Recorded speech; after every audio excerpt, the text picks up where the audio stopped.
De pie ante el mundo, de rodilla ante Dios. Meditemos el Evangelio de hoy en el nombre de Dios Padre, Dios Hijo y Dios Espíritu Santo. Báñanos, Señor, con tu Espíritu. Regocija dentro de nosotros tu hermosa y bella luz. Danos tu sabiduría, tu inteligencia, tu discernimiento. Danos el comprender lo que es bueno y lo que es malo para hacer solo lo bueno, ya que lo bueno es grato a ti y es para bien nuestro. Hoy voy a leer la primera lectura que propone la Iglesia del libro del Eclesiástico Siracida 5, del 1 al 10. No confíes en tus riquezas, no digas, con ellas todo lo tengo. No te dejes arrastrar por tus instintos y pasiones, ni sigas tus antojos y caprichos. No digas, yo a nadie me someto, porque el Señor te pedirá cuentas. No digas, he pecado y nada me ha sucedido, porque el Señor es paciente para castigar. No confíes en el perdón de Dios para amontonar pecado tras pecado, diciendo, su misericordia es grande y Él perdonará todas mis culpas. Porque en Él hay misericordia, pero también hay cólera, y descarga su ira sobre los malvados. No tardes en volverte al Señor, ni lo dejes de un día para otro, porque su furor estalla de repente y perecerás en el día del castigo. No confíes en el engañoso dinero, que de nada te servirá en el día de juicio. Palabra de Dios, gloria a ti, Señor Jesús. Si pudiéramos resumir según lo que nos dice esta palabra, podríamos tomar como título resumen: no tardes en volverte al Señor, no lo dejes de un día para otro. Y es que si tú dejas el volver para Dios entrando en esa confianza que te puede llevar al despeñadero, podrías llegar a tener un mal juicio. Por eso es importante tener en cuenta algo aquí. Quise tomar esta primera lectura porque esto es algo que nos sucede a la humanidad, que nos sucede a los hombres de la tierra. Estamos confiados de la misericordia de Dios. La humanidad hoy está confiado de la misericordia de Dios. Es más, hay muchos que juegan al me confieso y peco y luego empato. Peco, me confieso y empato. Y están empatando, hoy se los digo, con la muerte. Quien conscientemente está en el juego de confesarse para saldar el pecado que yo hago, es lo mismo que vino nuestro Señor Jesucristo a recriminar en los tiempos antiguos, y por lo cual despreció el sacerdocio de ese momento, y a los levitas y a los fariseos fue por eso, porque convirtieron la casa de Dios en un mercado. Y mira qué era lo que había dentro en la entrada. Eran vendedores de palomas, de los animales para ofrecer sacrificio.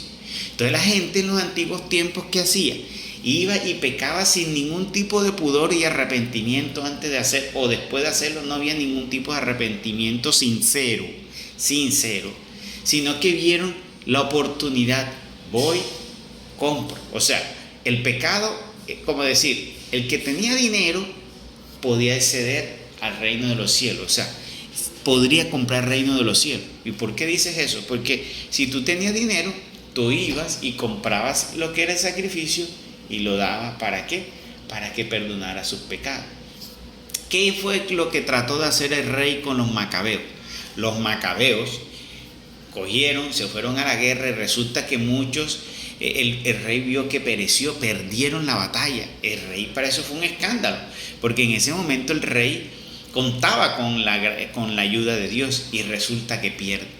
Y el rey manda a ver qué fue lo que pasó, porque él sabía que en esos tiempos todos saben que todo está sometido a la voluntad de Dios.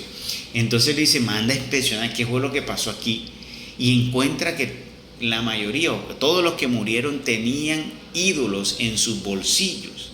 El rey se da cuenta del craso error fatal que ellos cometieron, y dándose cuenta que eso les podía llevar a que hasta él lo podía llevar al despeñadero y todo eso. Entonces, ¿qué hizo él? Trató vino y mandó unas ofrendas al templo para que hicieran un sacrificio para ver si podía subsanar eso dentro de qué. Entonces la iglesia ha tomado eso queriendo decir que él mandó ofrecer para que esos hombres se salvaran, y no es así.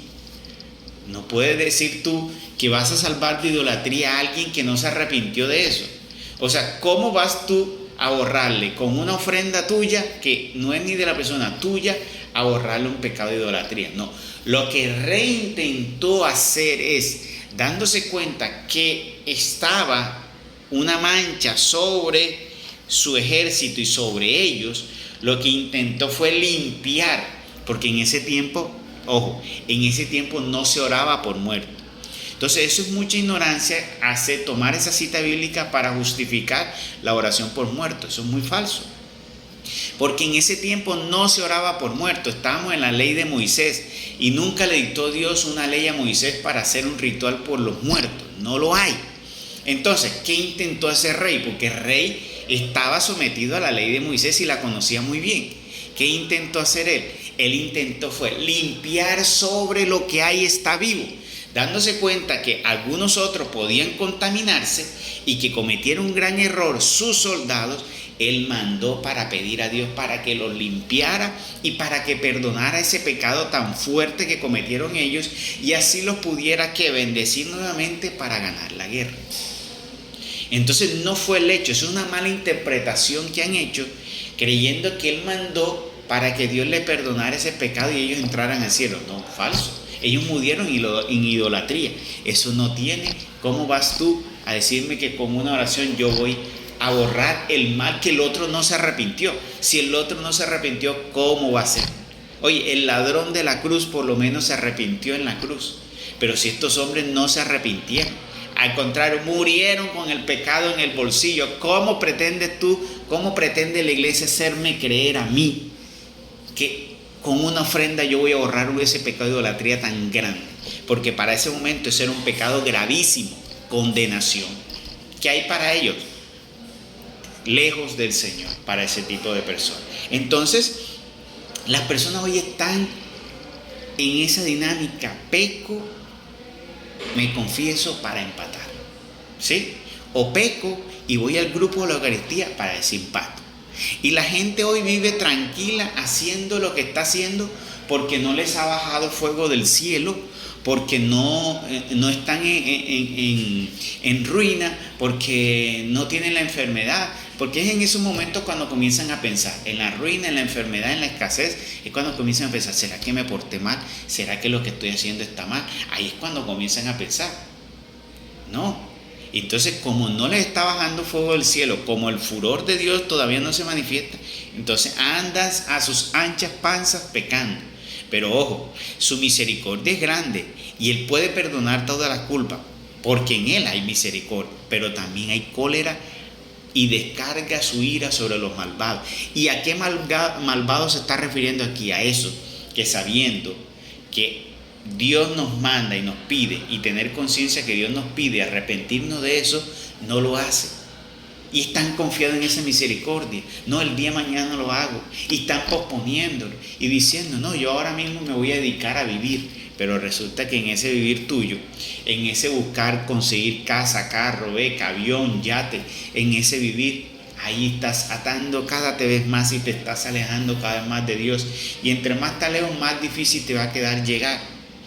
Y mira lo que dice aquí, remata el Evangelio diciendo: no tardes en volverte al Señor, ni lo dejes de un día para otro. Puede ser de un día para otro, puedes morir como esos soldados en idolatría, porque su furor estalla de repente. Ahora, no sabemos el día ni la hora, puede estallar de repente la venida o el furor de Dios.